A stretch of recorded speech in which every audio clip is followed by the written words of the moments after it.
Are you struggling with roadblocks as a woman in the challenging and constantly changing world of corporate America? If you feel stuck in your career, you may be holding yourself back and may not even realize it. Prepare to be enlightened by the meaningful discussions here at the No Woman Left Behind podcast. Each week, gather the insight you need to break down those walls of limiting beliefs. Unleash your full potential and unlock the leader within. Listen to raw conversations with corporate women as they share inspiring stories with the purpose of obtaining their dream career and living a truly fulfilling life. Here's your host, Rosie Zilinskas. Hey everyone, welcome back to the No Woman Left Behind podcast show. I'm Rosie Zilinskas, your podcast host. Today we're talking to Bernadette Boas. Bernadette is a renowned ball of fire in everything she does. From her corporate executive coaching, training, and speaking to playing pickleball and loving on tons of dogs that she cares for in her free time.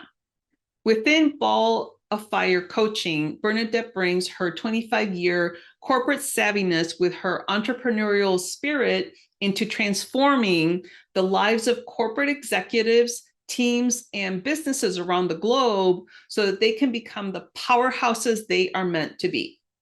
With what she called her pink slip to freedom, Bernadette authored her first book, Shedding the Corporate Bitch. And yes, that is the title of her book and part of her brand. We are going to be talking about shifting from skill set to mindset. That's really important because so often I hear women talk about the fact that they need to get another degree or another certification, or even that they need to master certain skills before they apply for a job or a promotion. So we're going to talk about that shift. We're also going to talk about the Shift to Riches formula, which is a 5-step process that Bernadette is going to share with us. And finally, how to build your influence. Those are all really important topics when you are in the corporate world and you are trying to figure out how to advance in your career. So with that, stay tuned for my conversation with Bernadette. Hey, Bernadette, welcome to the No Woman Left Behind podcast show. I am so happy to have you here. I am going to just start right into the conversation. Awesome. You talk about shifting from skill set to mindset.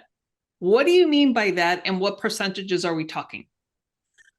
Well, I've learned over the last 12 or 14 years in my throughout my shedding process, which I'm sure we'll get into, but I just learned that we spend too much time focused on what our resume looks like and how many skills that we have and what are the accolades and certifications and universities and company logos. And yet none of those matter if you don't have the confidence and the security and the self-appreciation for optimizing and utilizing all of those skills and talents. So, you could be the most brilliant individual with a impressive ass resume, and yet if you don't have the confidence to go out and use it, then it doesn't mean anything. So my philosophy is that life is 80% mindset, 20% skill set. And what every one of us should be doing on a daily basis is focusing our time predominantly on mastering who we are, what we want, what we don't want, what our goals and passions are. Because once we get a handle on that, and many people call it, the why, and I call it your why spot. Then once you have that, the skills and the talent and expertise and experience, it'll come. So that's kind of where, the whole trajectory that I've taken, not only for myself, but for my clients, for the work that I do, the training that I do, so forth and so on. And that makes a lot of sense because I personally have known some women that keep getting certifications or additional degrees. And at the end of the day, they still don't feel confident enough to apply for that job or to ask for what they want. And obviously, we're talking to women in the corporate world that are trying to move up the corporate ladder. Right. And so when you say 80% mindset, we're talking about confidence, We're talking about knowing who you are. And then, so what are some concrete things that you think people can do to start working on the mindset? Well, I think it's, have you ever read Eckhart Tolle's book, The Power of Now? Yes. I never really got what that meant. Like, what do you mean I should be in the now? I am in the now. I'm here. I'm talking to you. What do you mean I need to be in the now? And this is going back 8 or 10 years. And so I came across that book, didn't read it. It was kind of like, I didn't get it, kind of put it aside. And yet everything started appearing around being present, being intentional, being here right now. For instance, you and I are talking and I'm not thinking about, the fact that I'm really hungry or that I'm not feeling good, or I have a lot of work on my desk to still do. I'm thinking about what do I need to do right now to stay connected with Rosie and kind of have a very powerful conversation. And so I then decided that I was going to pick that book up again. And this was about 3 years ago. And a friend of mine saw that I was reading it out on a pickleball court. And and she's like, oh my gosh, she goes, be patient with yourself. And I'm like, what do you mean? She goes, just be patient. It's very heavy. It's very deep. It'll take you a while to get through it. And I happen to only have read like a chapter of it with her, or I'm sorry, when I spoke to her. Well, the next thing you know, I would say a day and a half later, I was done. And I told her that. I was like, Beth, I finished Power Now. She's like, what? And I said, well, because I've been studying it for the past, number of years. So and therefore it came so easily. So I would say that someone should each and every day just focus on being present, like enjoying the moment that you're sitting in, whether that's at your desk by yourself, in a meeting, in a tumultuous conversation, whatever the case might be. Just really go inward and just ask yourself, am I present? Am I alert? Am I actively listening? Am I, not enjoying, because sometimes you might not be enjoying, but am I feeling through this very moment in time? So I would say that to begin with. But then, and I know one of the subjects that I talk on is my Shift to Riches formula, and we're going to talk about that. But then there's steps there that really complement really working 80% on your mindset, 20% on your skill set. But make every day, like whether you carve it out as intentional time, like I do first thing in the morning, I have about 45 minutes. That's all about that. Or you just kind of practice it and stay alert throughout the day, or you do it before you go to bed. But just carve out some time, because the moment you start learning about who you are and what it is you want, and really focusing on self-awareness and authenticity, it's amazing how the universe opens up to you. I couldn't agree with you more. So what I typically do in the morning is I work out, because inevitably, if I don't work out first thing in the morning, it just doesn't get done because of the busyness of the day. But right. One thing that I love to do is I sit and I journal. And then I also do some meditating, whether it's with music or without music. Now, interestingly enough, I was challenged to do meditating without music, and you have to tune out all of the noises, like whether it's the house noises or outside or the dog or whatever.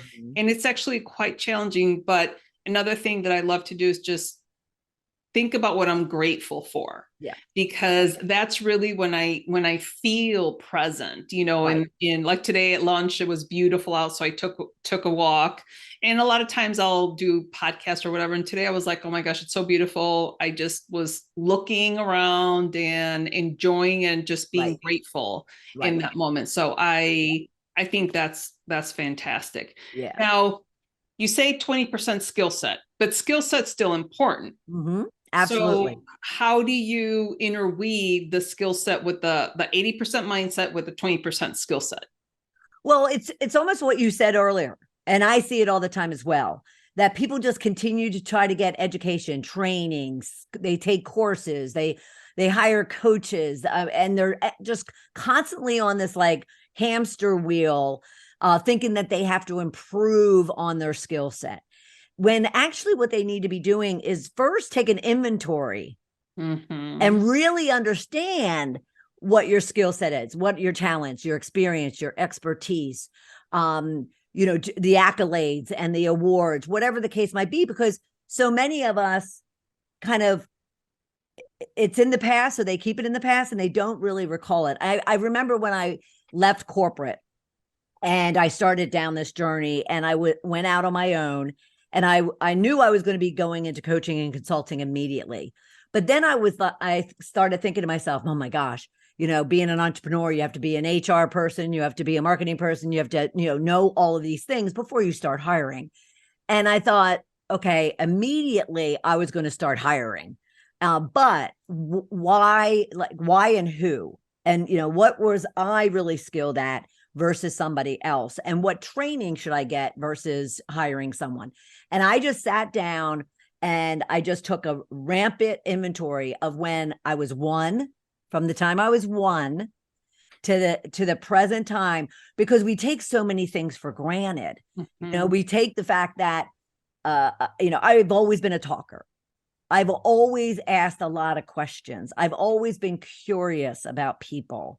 And yet I never, ever kind of really considered those to be skills or talents that I would then be using. And then hence 10 years later, and everything I do is about, talking and interviewing and whatnot. So that also helps you kind of say, okay, I am ready. Because the problem is the 20%, they want to make it 50% or 60% or 70% of their time. And yet they're, especially women, they're already ready to take the next role, the next opportunity, the next initiative or project. But they talk themselves out of it thinking, oh, well, wait a minute, I need to have this, this, this, and this. And I always say to my clients, if you had it, you'd already have the job. Right. And if you already had it, you should be going for a bigger job, not the job or the position or the whatever that you're going for. So you don't need to be, men feel that they need to be between 30 and 40% ready. Women feel like they need to be between 80 and like 92 or something. I don't know what the exact number is. And so that's why I really stress kind of minimizing the skill area, not in importance, but just before you go out thinking you need all this additional training, just really assess and take an inventory as to whether or not do you have that skill and talent, and or can you learn it easily on the job, or do you need some help and some additional training? So that's what I mean by it.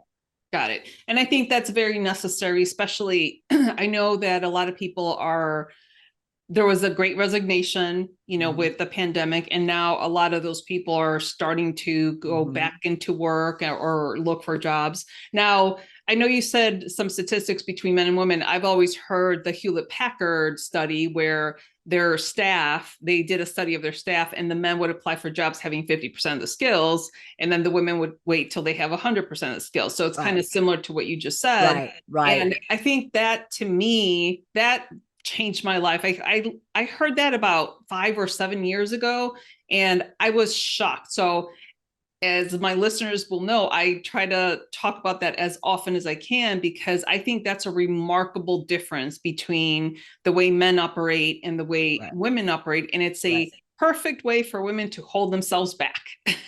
Well, absolutely. And maybe it's because I'm one of 12 children, Rosie, and and I have 6 brothers and 5 sisters, and I'm the 8th. So I'm kind of down toward the end. And fortunately, our parents didn't see gender. And so I was always very confident in the fact that I could do whatever I wanted to do, and I didn't have to wait around and ask. So I would say, from the time in my early 20s throughout my career, I would go and find an opportunity, a break in the system or a break in the, process, or something that just wasn't, being worked on. And I would go to the CEO or a senior person. And here I'm like 20 something. And I'm like, I want to fill that. And, they'd be like, well, you don't even know how to do that. I'm like, I don't care. I don't care. I'll learn it, and it needs to be taken care of, and no one else is taking care of it. I'd like to do, and I probably did that 3 or 4 times in my career, and predominantly in my 20s to my late 30s, where I just saw something that, had a need, and I knew I wasn't ready for it, but I just also knew that I'd pull the people around me. I would pull the resources and the trainings and whatever I needed, and I would learn it on the job. And, as I went, ask for a lot of forgiveness, but I wouldn't hesitate to do it. And I try to instill that confidence and that self-belief into the work that I do and the people I work with. Okay, so what you just said is so powerful because many women do not operate that way. Mm-hmm.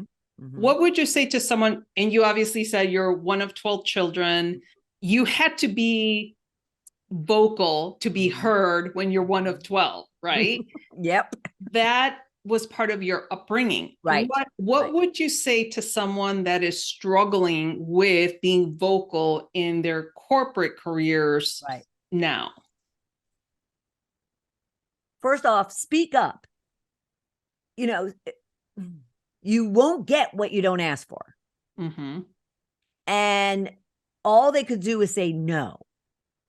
Now, I'll back that up, though, to say it's not as if I just went in with a blank piece of paper and said, I see that there's no, and this is going back into like the 1990s, there's no business analytics for all of us buyers. There's no reporting. There's nothing online. There's nothing. And I want to solve that problem. I want to pull a team together to, pull together the analytics. I had no idea what I was doing. Mm-hmm. I didn't go in with just that. I went in with building a business case. I went in, saying, okay, so I always thought about what's in it for them. So what are they going to be looking for, that they're going to need in order to make this decision in the way I want them to make it? So I would put a business case together. So what's the problem? What's the impact to the business? What are the benefits of solving it? And then what's the solution? And it happened to be me. And so I think too, women often will go and speak up or ask or whatnot, but they're not well prepared. Yes. Now, I'm not talking the 80-20, or I'm sorry, I'm not talking that, 50%, 100% of being ready. I'm talking about just simply the fact that you want something, but you're just, blanket asking for it without really thinking about what's in it for the other person.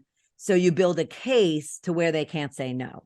Now, Absolutely. And then if they say no, they're not saying no to you. They're saying no, that it's not the right time. It's not the right initiative, so forth and so on. But I think whether you're struggling or whether you're confident, you just need to push through that fear for those that aren't confident. Recognize that you've been through a lot of no's before. You've been through a lot of crap before, and you've made it to the other side, and you're still breathing and living and existing and probably thriving. So just continue to do it. Absolutely. Continue to do it. I love that you went in with the problem, but you also had a plan and you said, I'm the solution. So I think that's great. And one of the things that I typically recommend for people that are looking for jobs, especially if they're in the company that they want to advance to, if you are looking to go into a position, like you said, come in with a plan, but I typically say you need to have like a 90-day plan. What is going to be your transition plan that it's kind of like your own onboarding plan that you're going to have, but also have a succession plan. So for the person that's going to be stepping into your role, give them their 90-day plan that you are ultra prepared and people can see, like you said, you are thinking about the needs of the company, not just your own, because this way you're covering them on both ends. And I wasn't thinking to cover that, but yes, absolutely. I do. I would always do that. And I would propose to anybody else to do that as well. You don't want to just kind of push yourself out, because that is selfish, and, just worry about what this new opportunity is. You definitely need to, again, make it easy as possible for the other people to adopt what it is that you want. And I'm not going to say you're not going to get a no, but you're going to make it really hard for them to say no. Even as far as budgeting, even as far as, I mean, I was going in my 20s, I was going to talk to the CFO, to the IT department. What is it going to take for me to pull together a team of like, 15 people? And that all went into, and they were all like, what is she doing? What is she doing? What is she doing? But it all went into that. And, so do your homework and build a case, but step up and ask. And I'll even make it simple that even when you're sitting at the table, never walk out of a meeting without saying something. Yes. Contributing to the conversation, asking a question, adding to someone else's, commentary. But, if you want to really get comfortable with using your voice, use it on a regular basis. Absolutely. Yeah. I read a statistic that women in college are 2.5 times less likely to ask a question than their male counterparts in the same classroom. So yes, ask your question. I think that's fantastic. Okay, so let's shift a little bit to the shift to riches formula. So there's 5 steps, and I want to cover those 5 steps. Okay. So this came out of my shedding process, my shedding journey I went on when I was fired by my mentor of 12 years in late 2007, lost my entire 25-year career, my identity, everything. And I had to go off and pretty much go on an excavation of my soul journey, really learn about who I was, because I wasn't in touch with who I was either, prior to this period. So for the past 14 years I have, but before that I have not. So I did for several years, and I continue, but for several years I went through this process, and through it, I discovered these very distinct phases that I was walking through. And it's almost like the stages of grief. Mm-hmm. However, it was a stage of transformation. So it was the 5 high level ones are discover, confront, and shed, so you can create and accelerate. Oh, all right. Let's go through them. All right. So what I needed to do first is I really needed, as I mentioned earlier, I really needed to discover who the heck I was. That landed me in that parking lot with a pink slip in my hand. And so it was a matter of asking myself a boatload of questions over, and this isn't like in one sitting. Right. But asking myself a boatload of questions, such as, who am I? Who do I want to be? Who do I not want to be? Was the big question I had to be answering. What did I want? What did I not want? And the what is people, places, things, all of it. And it's also your inner stuff. So the discover phase just went on and on. What are my goals? What are my passions? What are your, and I'll turn it to the listeners, what is important to you? What are your values? What are your morals? What are your traits? What are those skills and talents that you have? So tremendous. I have like 145 questions that certainly you start on the very surface. Even when I ask my clients, so who are you? Tell me about yourself. It's very psychographic. It's very demographic, psychographic. It's kind of like, well, I'm Bernadette Boas from Philadelphia. I am one of 12 kids. I live in Atlanta, Georgia. Very surface. And then it's like, okay, now let's go to the next level. Who are you? Well, yeah. And so you just keep peeling the onion, so to speak. Mm-hmm. So the discover phase is critical, because trust me when I say, the minute you tap into who you truly are, it's amazing what happens. Mm-hmm. It's just exhilarating. It's like Alka-Seltzer that kind of starts bubbling, and tingling. Yeah. So then you move on to confront. And because there's going to be a lot to unpack in this discovery phase. So you have to start confronting it all, good, bad, and the ugly. So, of course, we want to look at the good first. And I kind of refer to that as honor your riches, which women really don't do. Yes. And that is basically all those skills, talents, qualities, traits, experiences, expertise that you have. Don't only kind of like, kind of state them, like sit in them and really appreciate just how much good, you make up. Because I have them focus there first, because then when you start looking at all the junk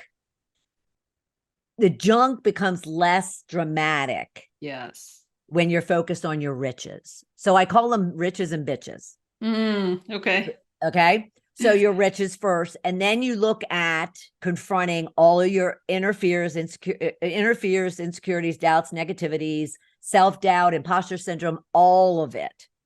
And you kind of confront it. Like, where is this stuff coming from? I never felt like I fit in my entire life till I was about 48. Because as a child, being one of the 12, I was the milkman's daughter, the postman's daughter. I was that one of 12 kids that had blonde hair, blue eye, fair skin, didn't sound like, act like, look like, nothing. And till about 10 or 12 years old, I had family, friends, strangers asking if I was adopted. Oh boy. So even though it was innocent teasing, it festered. Oh gosh, yes. To the point where I just felt like I never fit in. And then I did all this work and started recognizing that all of those limiting beliefs I was telling myself were all lies. Yeah. They were all lies. So you have to really have a heart-to-heart with yourself. It's not easy. It's not fun. It's not fast. At the same time, it is the most liberating and freeing experience you'll ever have. If you sit in that confront phase and you really look at all of it, and you just, then you move on and you start making decisions in the shed phase. You start making decisions about, okay, what about all of this do I not want? Mm-hmm. And what do I want to keep? Now, again, I need to say the what is not only your inner beliefs.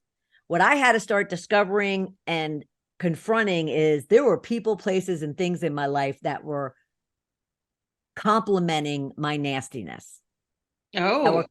That were complementing who I was. Because remember, we attract in our lives who we are. Yes. So here I'm this corporate bitch, and for a really long time.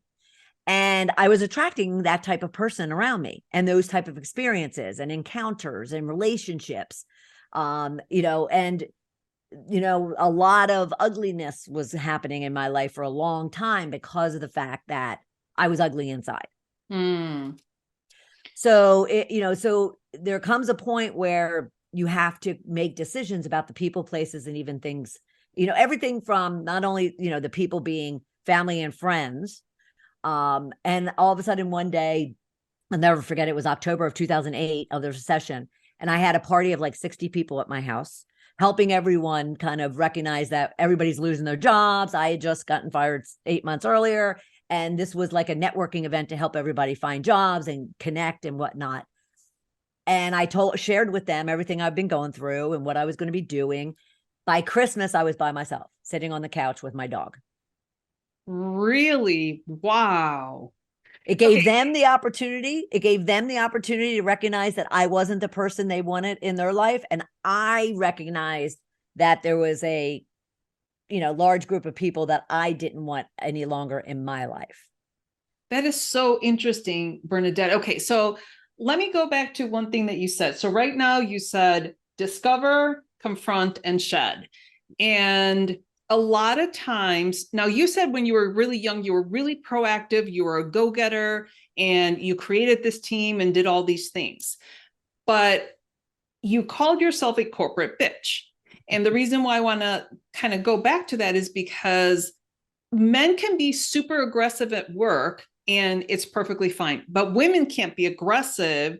And to your point, and I'm only saying it because you said it, you were called a corporate bitch, or you felt like it. Mm-hmm. Now, and you also said you were ugly inside. So I completely understand that you can be called a corporate bitch when you are not, because you're super aggressive, but you were actually not liking who you were. So that's two different distinctions. And I wanted to just make sure that there was that distinction there. There is, however, and I'm asked this all the time. My transitioning from a precocious, young, sweet girl into a nasty individual in my early 20s was not because of corporate. Oh, okay. Because remember, I'm accustomed to hanging out with men and accustomed to hanging out with very dynamic, tough, group of people. And I never felt kind of threatened being able to kind of stand up next to the, next person. What I did was I made a decision in college that I moved from Philadelphia, from a very lower middle class, maybe, to middle class family, down into Boca Raton, Florida, to go to college. All of my friends had a lot of money. And the one common denominator with all of them is they used their money to get what they wanted, but they also did it in such an overt, aggressive, nasty, demanding, curt, abrasive, demeaning, diminishing way. Oh, gosh. And so I'm observing all of this, yes. And it wasn't 100% of them, but I'm observing this. But I was so desperate to want the power, position, and prosperity that I thought, well, if I have to do that in order to achieve what I want, then I'll do that. Oh, wow. And so a mask, I'll call it a mask, yes, that I chose to wear part-time while I was trying to get what I wanted, all of a sudden kind of seeped into my skin and became part of me for many, many years.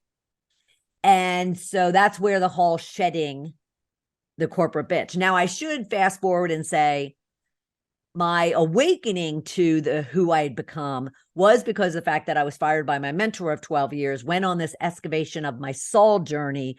And through that process and recalling over and over again, like a constant film, the events and the encounters and relationships and the situations that I, put myself in and or I created, all of a sudden was what kind of brought me face to face with her.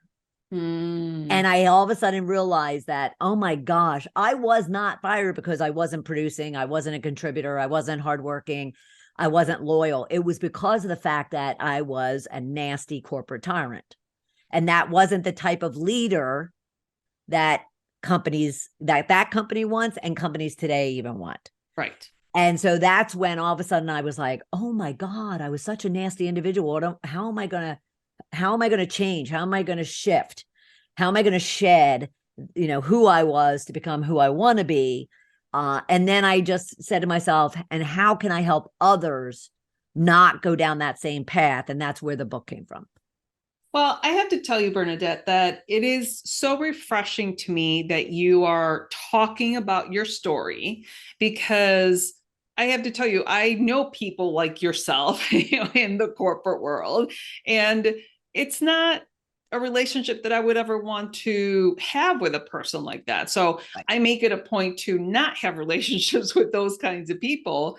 But I think it's just, you have so much courage and bravery for really sharing your story and being truly authentic and letting us know that you actually saw yourself be that nasty person. But to me, the most amazing thing is that you recognized it eventually and that you worked on it. And now you're this right. beautiful person, right. completely different.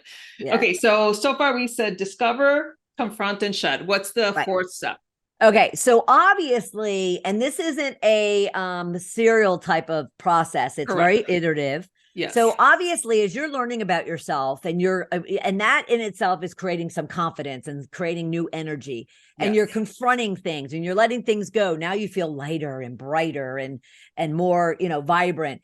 And then you're shedding, and all of a sudden you want to create. Yes. You want to start creating something new, something bigger, something better, something different, new goals, new aspirations, new relationships, new self-love for yourself.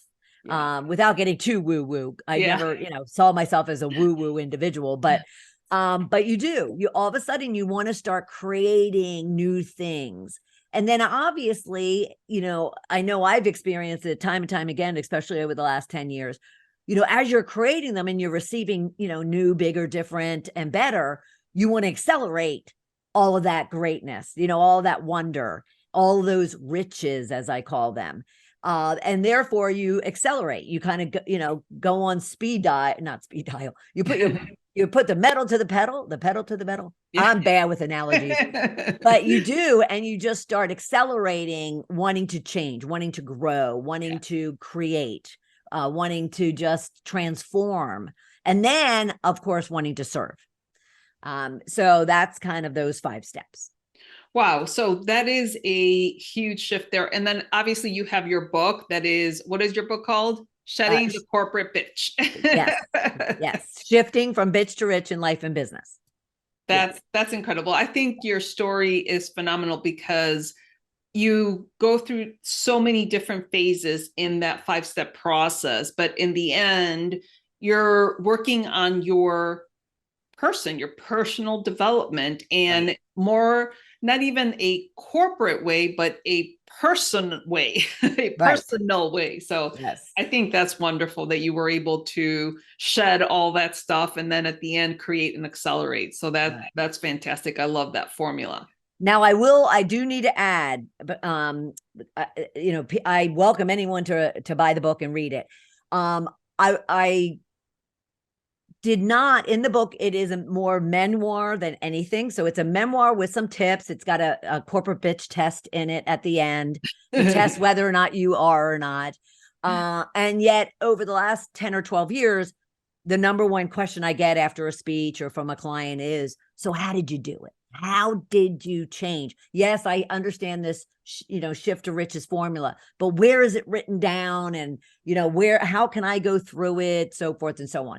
So I'm currently working on Excavating Your Soul, the guide to shift from bitch to rich in life and business. Oh, I love that. And that'll be like a workbook to where all these questions and steps that we've been talking about will be laid out for you very gingerly so you can work through them yourself. That's wonderful. Okay, so a different topic. We also said we were going to talk about how to build your influence. So now that everything that we've talked about is great, but this is, I think, falls more into the skill set. And so how do you build your influence then? Right. Well, actually, I'll say that it actually involves both your mindset and your skill set, because building your influence is about being confident, is about feeling empowered, is about taking risks, is about, really knowing who you are and not dealing with imposter syndrome or self-doubt.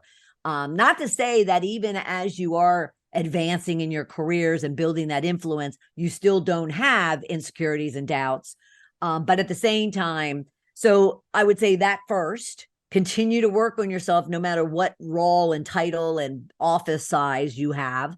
And that'll build the influence. But influence really just comes from trust. Influence really just comes from building trust of yourself from others. Is that what I wanted to say? So meaning, show up, follow through,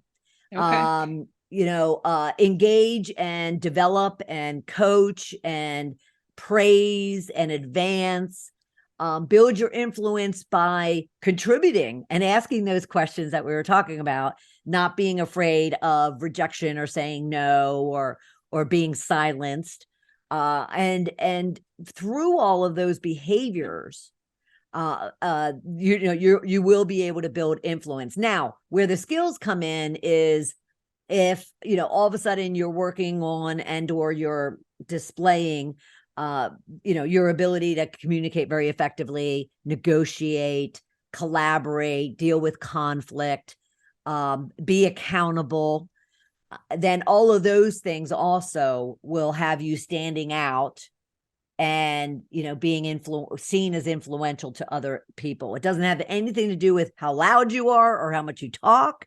It really comes down to how you show up. I was just going to say that it almost seems like it's how you show up. Yeah. Now, obviously you want some visibility, but you also want to operate from a place of integrity, do what you say you're going to do. Like you said, follow through and volunteer for different things, but in a good way, in a way that you're, like we said at the very beginning, how can you serve others? And when you serve others, you serve yourself. So I think that's the key. Yeah. And I will also say to what you just said is to get more visibility. It is to ask, and it is to put yourself into positions where right now I have a client who would never have asked to be kind of put in the front, so to speak. And so I've been working with her to do that. And she has a new CEO. And the next thing you know, she asked. She said yes. She was scared. My client was scared to death, but she practiced and she worked on it, and she, went and took action, and it was a magnificent outcome. So I think too, you have to ask. You have to, again, be prepared, and when I say that is be complete. Know, you kind of touched on it. Know why you're asking and what value you're bringing to it, but look for opportunities. Mm-hmm. So many people wait until someone taps you on the shoulder. Oh my gosh, I did that, Bernadette. and it's kind of like, yeah, and it's kind of like no one's going to walk in your office and tap you on the shoulder. Go and find it. Seek something out that you don't even know that you want. Yes, and I literally tell the story where I was working in my career, and once I was a top performer, I'm like, all right. And I literally remember being at my keyboard thinking, okay, any day now someone's going to notice my hard work and tap me on the shoulder, and nobody ever came, Bernadette, which is one of the reasons why I do the work that I do now. Right. Well, and that reminds me of what I really wanted to say, and that was going back to honor your riches. So what I have my clients do, because again, we take it for granted. We're so busy throughout the year. And what I have my clients do is I have them get a journal that's just for documenting accomplishments, achievements, accolades, praises. At the same time, where'd you screw up, and what happened? Because I think too, without being arrogant or while you're still maintaining some humility, you also need to let people know what it is you're accomplishing. Absolutely. As much as you need to take accountability for what you might, have screwed up, you need to find those places to insert what you've contributed in your role to the team, to the company, to the business. And the easy way to do that is obviously through your, performance review. If you're self-assessed before someone else has assessed you, at the same time, it needs to be when you are with the team, and when people are given statuses. Men don't hesitate. Yes. Tell everybody what a great job they did on X, Y, and Z. And so especially women need to find those places, whether it's one-on-one with your boss, whether it's with the team, whether it's to the senior group, people need to know. And you can do it in such a way, even like a case study. So I was big on case studies too, just because of the kind of work I did. And so I would build a case study on what was the problem, what was the solution, how did I solve it, and what was the result. Just similar to the business plan, but now it's the results. Yeah. And so you share those with people, but you have to honor your riches and make sure others know. That will build also your influence. That's awesome. I always tell people you have to be able to articulate your worth with massive confidence and conviction. And that's exactly what you just said. Yes. Oh my gosh, Bernadette. Well, this has been a wonderful conversation. This is awesome. I love the 5-step process. I think that's perfect. Now we're coming to the end here, but I always want to leave the listeners with 2 tips that you can provide us in order to advance in their careers, or as we've been talking, to enhance your mindset. So can you give us two tips? I know you've already given us a lot of great information. Sure. So first thing in the morning, like literally the minute you open up your eyes, don't get out of bed. Just lay there and do an assessment from your toes to your head to your toes. How are you feeling physically, emotionally, spiritually, mentally, all of it? And if there's any part of it you're not going to be excited and energetic and optimistic and positive about, when you get out and put your feet on the ground, stay there until you shift it. Just whether that's through prayer, meditation, affirmations, music, just work until you shift it. So when your feet hit the ground, you're in the state of being that you want to be when you go out, because trust me, you all know it. You may not pay attention to it. What you put out during your day is what you're getting back. And I don't think we all kind of intentionally want to go out and get misery and get frustration and angst. So that would be the first. Okay. A second tip would be this: seek feedback. Go and ask. It could be your family, it could be your friends, it could be, colleagues, peers, employees. It's not like it is similar to a 360 of, feedback assessment, but it's not that formal. Your boss, seek a mentor, a coach you might have, but seek feedback as to not only how you're doing, but more so, what do you think I'm not, kind of contributing, fully, or I'm not leveraging or optimizing fully. And I even say exploiting fully in who I am, my skills, my talents, my expertise, and my experiences, and therefore would enhance who I am, but how I'm contributing to my work. And I did this first with my 5 sisters and my mother, and that's a story in itself. But and then I went and I started asking, the small circle of friends I then still had, and coworkers and whatnot. And it blew my mind. Good, bad, and the ugly, mind you. I was just going to say good or bad. Good, bad, and ugly, mind you. But it was such great information for me to then use that to continue, moving toward the person I wanted to be. That's amazing. Well, oh my gosh, those are great tips. So Bernadette, this has been a fantastic conversation. I can't thank you enough for you taking the time to come on the No Woman Left Behind podcast show. Any final words? I love No Woman Left Behind, and let's all really, really, really focus on that, because too often we do.